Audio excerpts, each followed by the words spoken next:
many? Hello everyone, this is Team 8. Here are our members. This is me. This is Big One. This is Bao. This is Hein. This is this is Hein. This is Bao, and this is so. All right. Let me please stop laughing. I'm scared too. All right. Let's start the presentation. Where do you go?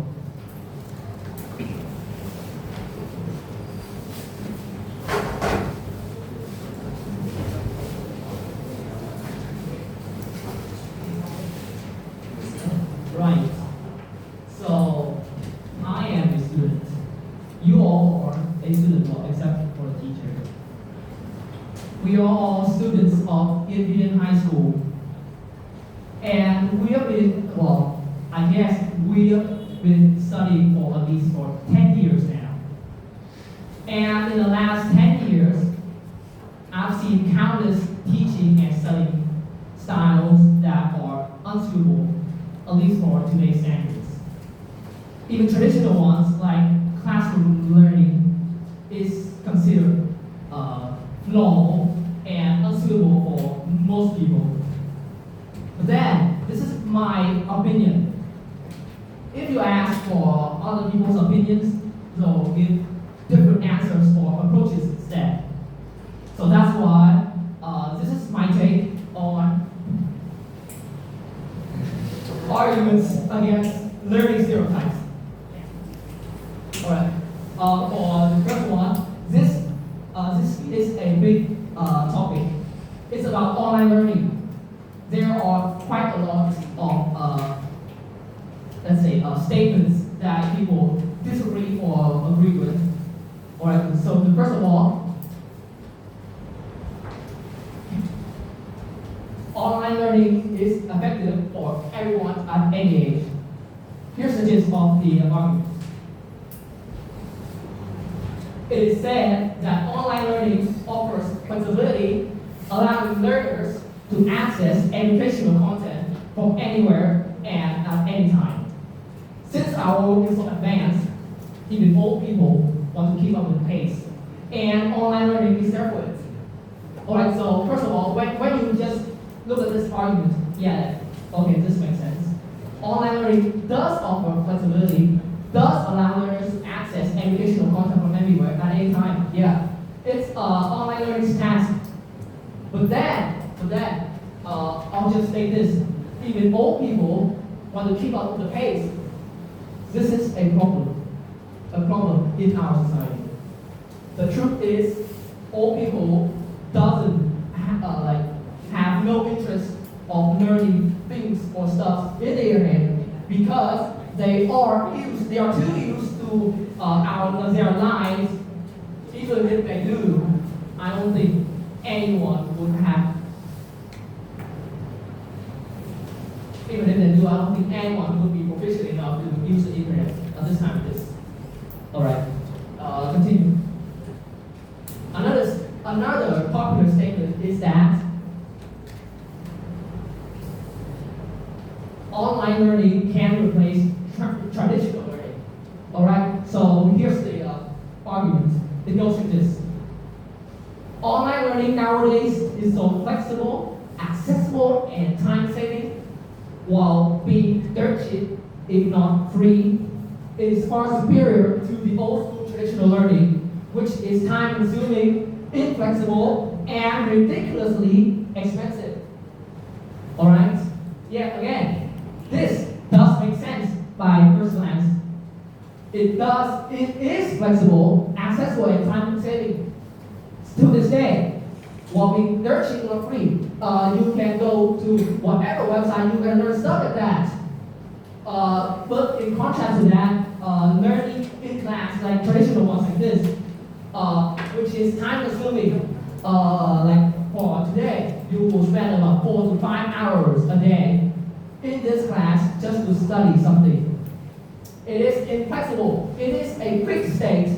Like for today, you have 2 sessions of physics, one session of literature, and 2 sessions of English. Again, and ridiculous expensive. This is if you are considering tutors and cram schools. But then again, it is far superior to old school traditional problem learning. This is a big curveball. It is not superior to the old school traditional system learning, right? Yeah, even though I'm talking dirty to the old school traditional learning and both the online learning, whatever that is, both have its pros and cons. It is better to just mix them all up. Alright, so another big topic for this argument is for traditional learning. One of them is as follows. Traditional learning is as perfect as it is. There's no need to change. The statement goes as follows. Traditional learning has existed for so long. Everyone's used to it. Changing our ways will make things crumble, if not collapse altogether.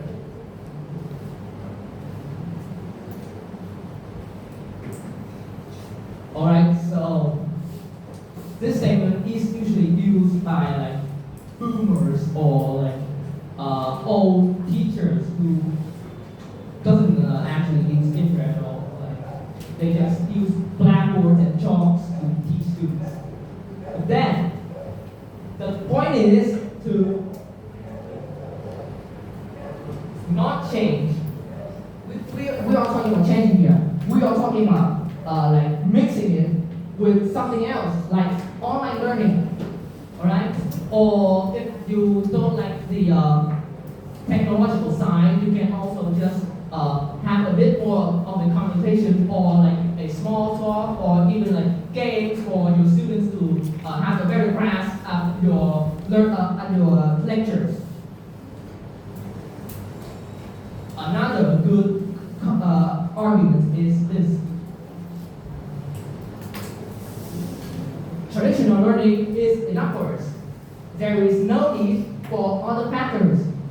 Alright, here's a gist of it. With traditional learning getting more service like tutors in classrooms, just as I mentioned, it's improving itself as a learning and teaching system. As such, things like online learning is not necessary.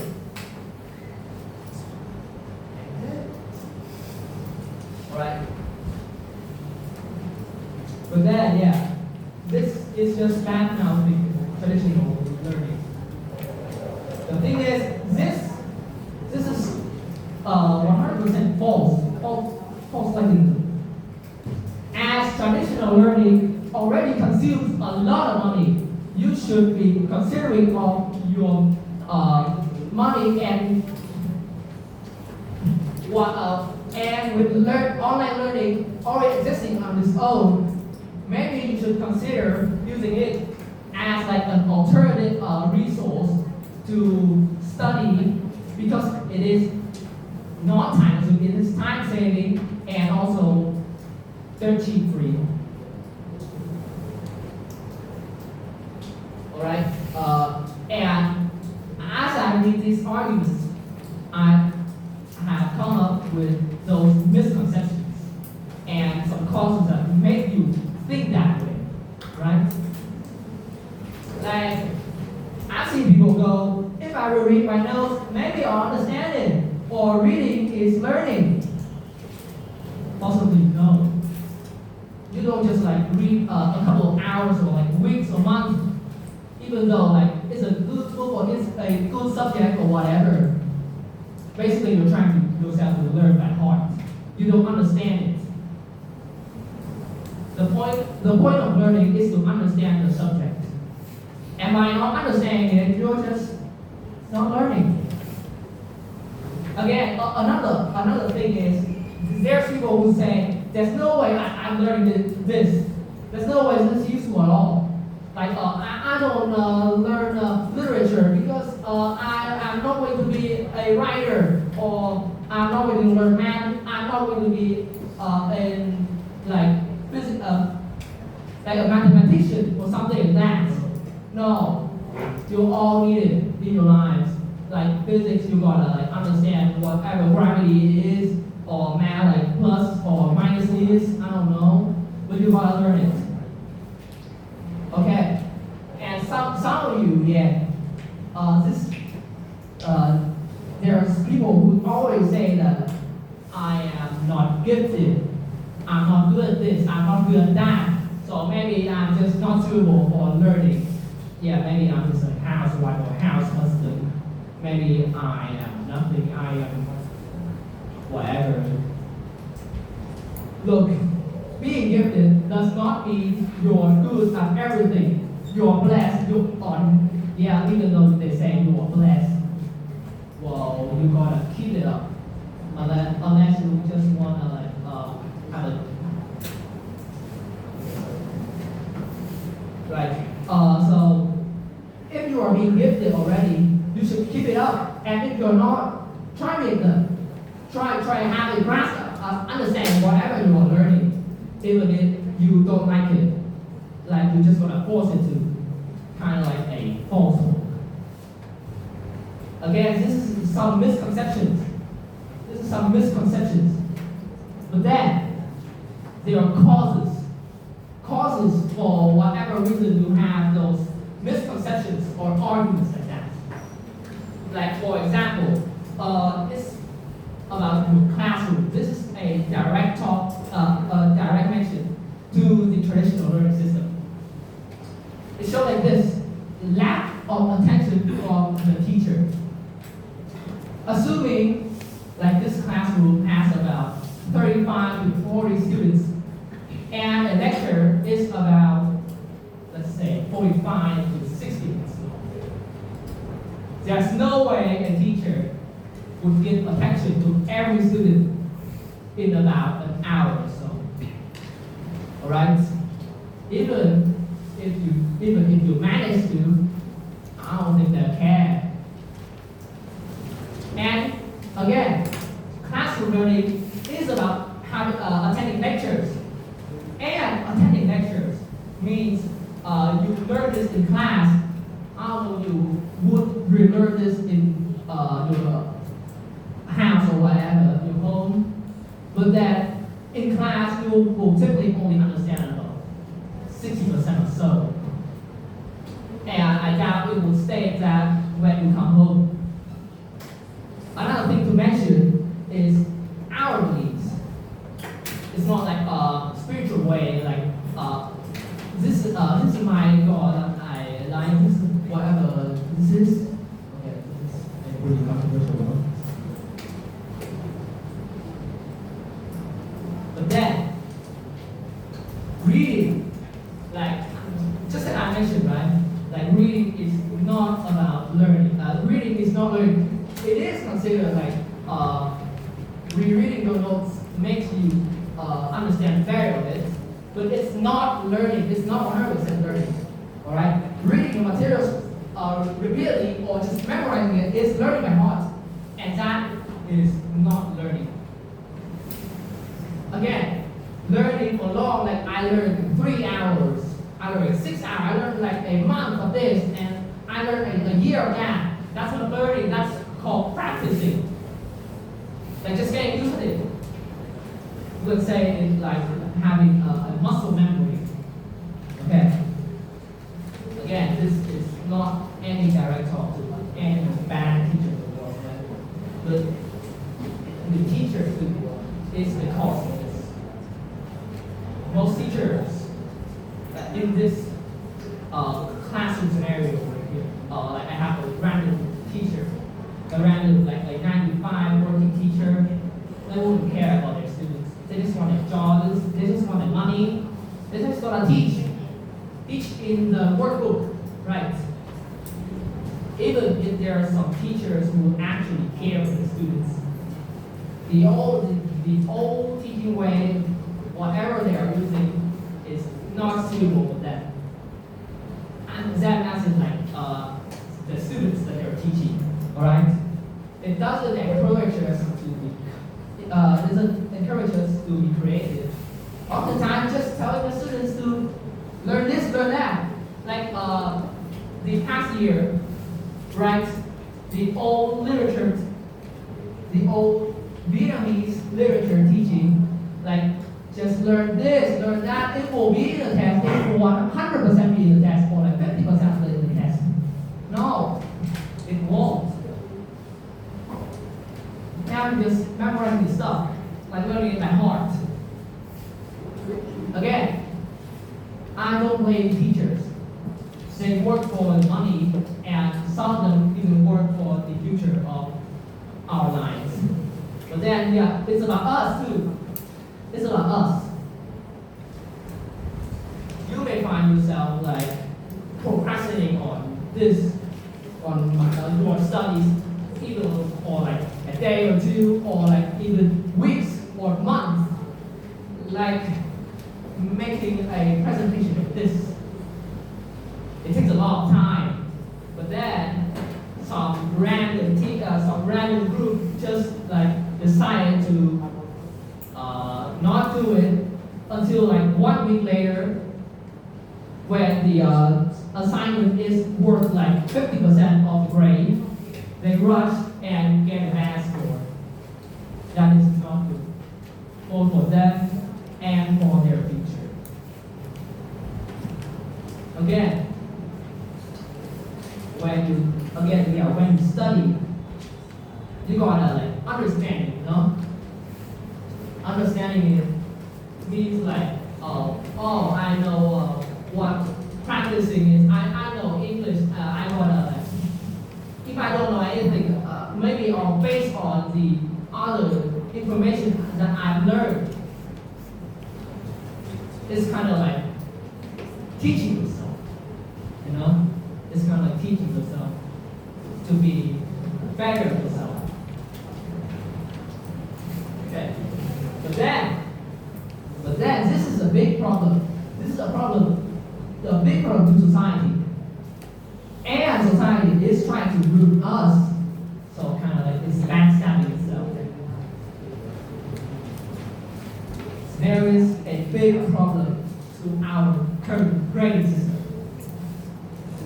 Yeah, I know, right? This is ridiculous. Yeah, you are talking about how to learn something, how to like consume knowledge of something or whatever. Why does grade have to do with this? Well, everyone, the aiming audience I'm talking, all of you, as a teacher, are students, and students is relying on grades because grades define their future. All right. The thing is, the grade doesn't represent the amount of knowledge you have. Let's say you just got a 65% on the test. Well, I guess that says that if you learn, you understood 65% of the material. But then, where's the other 35%? But yeah, sure, yeah, I understand 65% of it. I don't understand 35% of that, right? What's that? When you don't understand it, you don't improve it. You just don't improve. You just go sideways. Maybe you made a mistake or accidentally chose the wrong answer. Yeah, that is a mistake I made. But then I am better than 65%. Not everyone is perfect, you know. Not everyone is superhuman. Another point is the grade contributes literally nothing to your improvement. Well, I guess not like literally, but it doesn't like have a big whatever. Again, let's take that example. Assuming like you just got a 65% of that grade, what does it tell you? Again, it tells you that you understood 65% of that. And that 35% is, I don't remember it, so. But okay, this is assuming that your teacher handed you the test and said like, yeah, you got missing this, you got missing that, you got improving something this, and you improve something that. No. Well,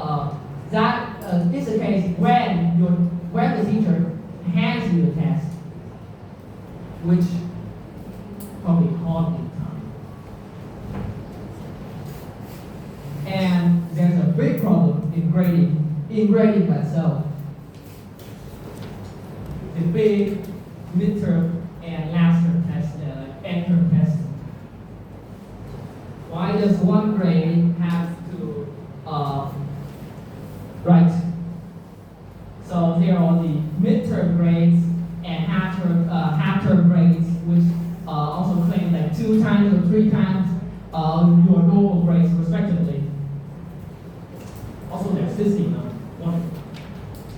Why does defeating the strongest competitor makes you the strongest?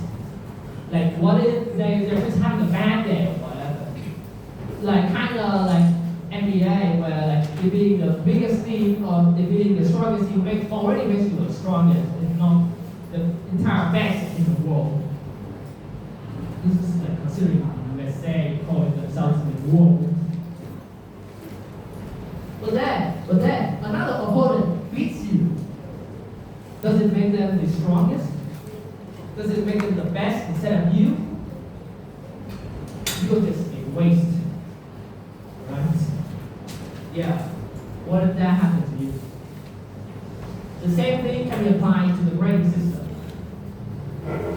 Let's say I got a 95%, but you got a 96%, and you're the highest. That means you are the best, right? No. The thing is, 95, 96 is only off by 1%. Let's say you learn all of them. You learn all the materials in the final test, but then in that test you got like a stomachache or like a headache or whatever that is distracting you from doing good. It doesn't make sense that you are not worth the 35% of the final second midterm test. Why does that have to value so much, so big? That it's not just the grading system too. It's about our future. Yeah, like the future of society that we are living in. As time goes on, technology arises, and now there's artificial intelligence. Artificial intelligence means we don't need to use our brain anymore. And that leads to plagiarism. Alright. Let's say you get ChatGPT a prompt that says, give me a 10,000 word essay of shit-talking Mike Tyson, or give me a 5,000 word essay talking about how great pineapple on pizza is. No. It doesn't have feelings. Yeah, sure, it was give you like a lot of nonsense about grass growing on deserts, but it's just nonsense. At best, it just gives you a wall text, and worse, it just gives you gibberish. Again, another thing that AI suffers from is lack of accuracy. Right. Let's say here. Okay. I asked ChatGPT, what's 5 times 10? It says 50. Right? 50, alright. So then I just give it a prompt that, no, it's not 50, it's 55. You are false. Then it says, oh, right. Yes, I'm wrong. It's 55. 5 times 10 is 55.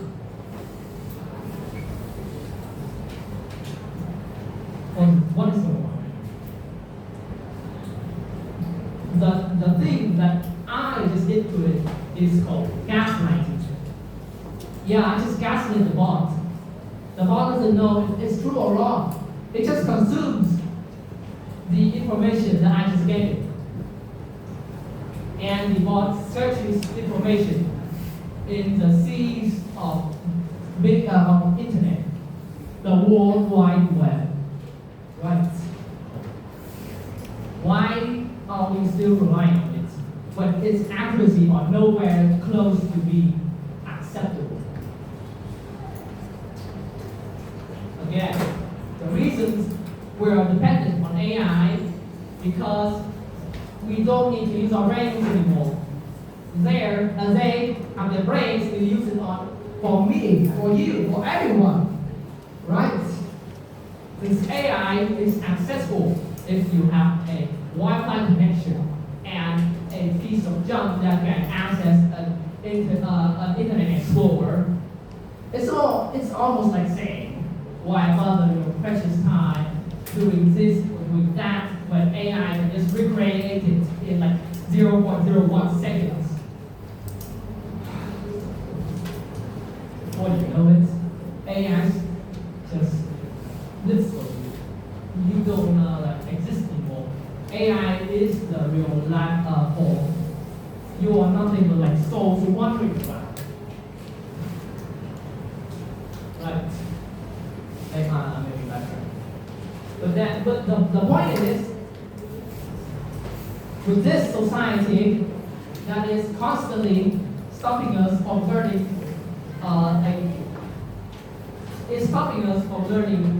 efficiently, what should we do? Maybe probably invent something like a time machine or whatever to rewind yourself to stop that AI, stop that whatever. What I have here is the learning pyramid. This is the learning pyramid, alright? It is separated into 7 sections. Okay, it's separated into 7 sections. The first one being attending lectures, reading, audio-visual learning, demonstration, discussion group, practicing, and the last one is teaching others. Okay, from that, the learning pyramid is also applied to teaching. Okay, so let's just have a brief understanding of this. Okay, so on top of this is attending lectures, sitting at 5% retention rate. While being so high, it is considered the most inefficient way of learning. Let's say I don't think anyone of you will probably understand half the word I'm saying.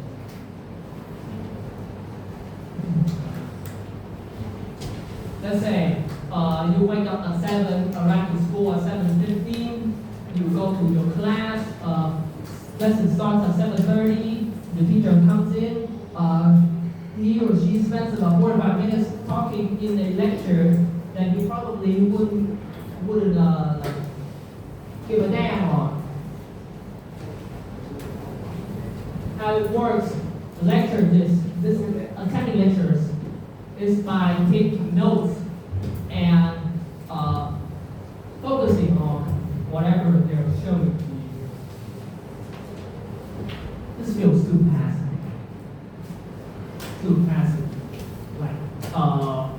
Just wait when you're arriving home. I don't think like 5% of you would take a look back at the notes or like rehearsing it. Alright, so next up. Oh yeah, I should say that the first form of this learning pyramid is considered passive learning. Like you're just learning with your friends or whatever. You don't really think out loud. And the three big layers, the three bottom layers are considered active learning. But I should say that first. The second layer, the reading. Reading sitting at 10% retention rate, but it is considered the second worst learning style or learning. Yeah, the learning method.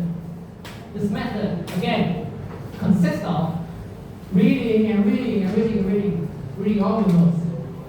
Because this reading thing, considering you took all your notes in a lecture, in that single lecture, and then you consider going to home, reading all of this.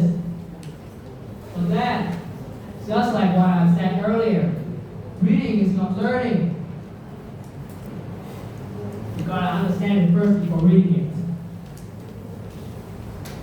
Like understanding how multiplication first. Oh, right, yeah. Alright, so the third one is audio and visual learning. This can be applied towards learning in English. Okay? In English, like you are just hearing foreigners speaking, and yet, okay, so this is pronounced this. I can pronounce like fires, I can pronounce fires and fires. Okay, I'll just speed this up. The fourth floor, which is like the border of passive and active learning, is demonstration. Like you just go on YouTube videos, searching something like Now doing chemical work, Now doing biology or chemistry. You see it do like dropping sodium on water, it explodes. Okay, I'm done with the passive learning. Let's talk about active learning. The fifth layer, which is the first layer of active learning, is group discussions. Like you just, instead of just learning this, you attend groups, giving and showing your ideas towards your partners. Yeah, if they disagree, just prove it to them. And that applies to other people too. The sixth layer, where you work also, is practicing. Practicing, actually, why is this so low down here? Why is it so good? It's like math. Let's say here, you know 2 by 2 means 2 by 2, 2 times 2 is 2 plus 2 times. Like 3 times 3 is 3 plus 3 plus 3 is 3 plus 3 times. But then, what about 7 times 8? What is it? I don't know. I only learned 2 by 2 and 3 by 3. The thing is, practicing by doing makes you understand it very, very quickly, like if not for real, quickly. Okay. The last one, which is while hearing, while being counterintuitive, is teaching others.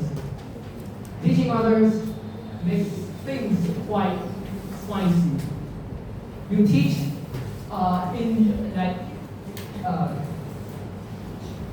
why do I have to teach others when I don't understand it? The thing is, you gotta do the 6 first layers before doing the 7th layer. Teaching others is like using your knowledge to grant others that knowledge that you are using too. Yeah, it's like just practicing the exponentially better. And okay, how do I optimize and utilize and probably adapt to this structure? Yeah, like I have this structure, but I don't know what to do. The way to utilize this is to pair up, like to use passive learning, the first 4 floors of the pyramid, and active learning, the 3 remaining floors. Like I can practice reading and demonstration, and I can start practicing it. Or I can teach others, and just like by attending lectures, reading, or having audio visuals or demonstrations. This, while being like in the lab, takes a lot of skill and time and knowledge. Well, based on that, if you have any questions, please